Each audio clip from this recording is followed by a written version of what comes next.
네, 멘토님들 안녕하세요. 학인강TV의 크라켄 웹툰입니다. 학인강.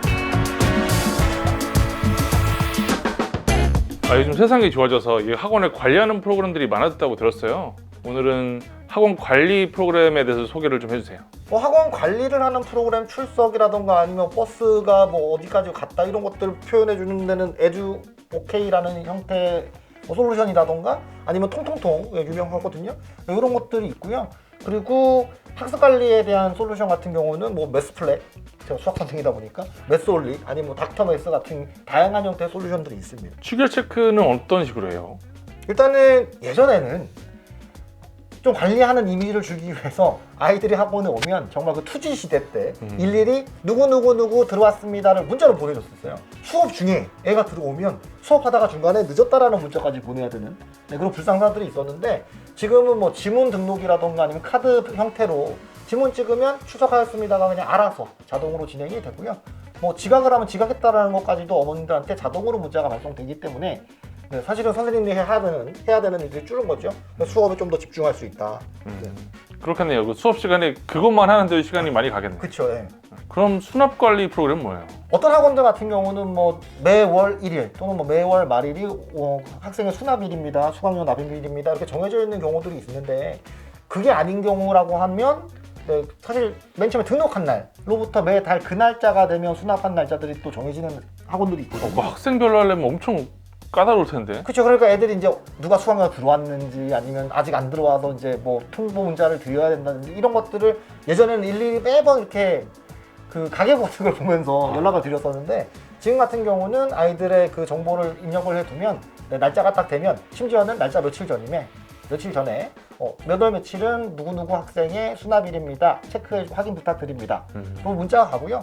당일까지 문자가 가고 또 미납이 되면 미납됐다라는 또 연락을 계속 드립니다. 그렇기 때문에 수납이 훨씬 더 좀 용이해졌죠. 그리고 사실 이제 수납이 좀 늦어지고 있습니다를 연락드리는 게 좀 민망하긴 하거든요. 네. 근데 자동으로 가다 보니까 좀 상대적으로 편리함을 느끼기도 합니다. 그러니까 선생님들 멘탈 관리도 좋겠네요. 뭐 그런 건 사실 선생님들이 안 하고 수납 관리는 보통 원장님이나 실장님이 하시죠. 네. 그러면 학습 관리는 어떻게 해요? 사실 이게 제일 중요한데요. 뭐 학습 관리라는 것 자체가 학생들 그 프로그램에 이렇게 등록을 해 놓으면 그 친구가 현재 어디까지 진도가 나갔는지에 대해서 자료가 저장되기도 하고, 또 여기에서도 또 이제 문제가 나오거든요. 여기서 그 태블릿으로 바로 풀이도 가능하고 출력해서 입력을 해주면 이 친구가 뭐뭐 틀렸는지까지도 다 데이터베이스화 시켜놓습니다.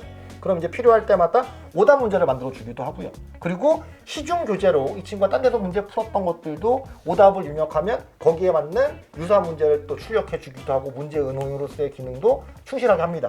심지어는 그 학습 진도 관리 솔루션 안에는 어떤 특정 단원에 대한 동영상 강의들이 들어있는 경우도 많아요. 그래서 사실 되게 크고 많이 사용하는 형태의 솔루션이다, 이렇게 판단하시면 됩니다. 와, 그렇게까지 되는지는 몰랐는데요. 근데 비싸요. 아, 그래요? 아무래도 금액이 좀 많이 비쌉니다. 이렇게 한 달로 결제를 하게 되나요? 보통 이제 구독 형태니까 달로 결제를 하고요. 뭐 최소 금액 같은 경우가 뭐 어떤 데는 이제 약 15만 원, 뭐 아니면 또 30만 원 이렇게 정해져 있거든요. 근데 이게 그냥 무제한으로 인원을 쓸 수 있는 게 아니라 아까 말씀드린 것처럼 학생들을 등록한다라고 했잖아요. 그럼 이게 최초 인원 20명까지는 15만 원 아니면 30만 원. 그리고 그 다음부터는 이제 금액이 계속 올라가는 거죠. 와, 추가 비용은 비싸요? 이게 점층적으로 상승하는데 20명까지는 얼마, 뭐 그 다음 50명까지 얼마, 100명 이하 얼마, 그리고 200명 이하 얼마 이런 식으로 정해지는 경우도 있고요. 아니면 기본 요금은 뭐 20명에 30만 원이에요. 그 대신 그 다음부터 추가로 한 명 될 때마다 그 친구들은 1인당 뭐 3만 원씩을 더 추가로 내셔야 돼요 라고 하는 형태의 시스템도 있습니다. 이야, 싸지 않네요. 막 저렴하고 그렇지 절대 않습니다. 그럼에도 불구하고 이걸 써야 되는 이유는 아무래도 효율성 때문인가요? 일단은 제 기준에는 뭐 초등부면 대단히 쓸만할 것 같다라는 생각이 들어요. 근데 사실 중고등부 입장에서의 그 학습 진도 관리 솔루션? 제 생각에는 그냥 문제은행 정도로만 활용을 하는 것 같습니다. 그 문제은행으로서는 어떤 점이 좋아요? 자, 저 같은 경우는 이제 고로한 강사이다 보니까 그 옛날에 족보 땡컴에서 그냥 다운로드 받아서 편집해서 쓰던 게 훨씬 더 편하기는 했거든요. 문제를 일일이 다 보고 제가 정할 수 있었다라는 장점이 있는데 이게 좀 정책의 변화가 있었어요. 학교에서 만든 시험지를 사실은 타이핑해서 업로드해서 판매했던 게 족보 땡컴이었는데 지금은 제가 알기로는 학교 시험지가 저작권이 학교에 있기 때문에 스캔본을 아니면 이제 그 기껏 해봐 그 서비스 차원으로 이제 정리해온 PDF본을 그냥 보여주는 형태로만 지금 활용이 되기 때문에 많이들 안 쓰시는 거로 돌아섰거든요. 그러니까 상대적으로 이제 쓰기 편안한 문제은행 방향으로 울며 겨자 먹고 식으로 넘어가는 거죠. 선생님 좀 부정적인 쪽이시군요. 그러니까 개인적으로는 그렇다. 옛날 사람이라서. 하지만 뭐 잘 사용을 하면 뭐 좋은 점이 많이 있겠죠. 네. 그럼 그 프로그램 안에 동영상도 있다고 들었는데 그 동영상의 경우는 어때요? 품질이?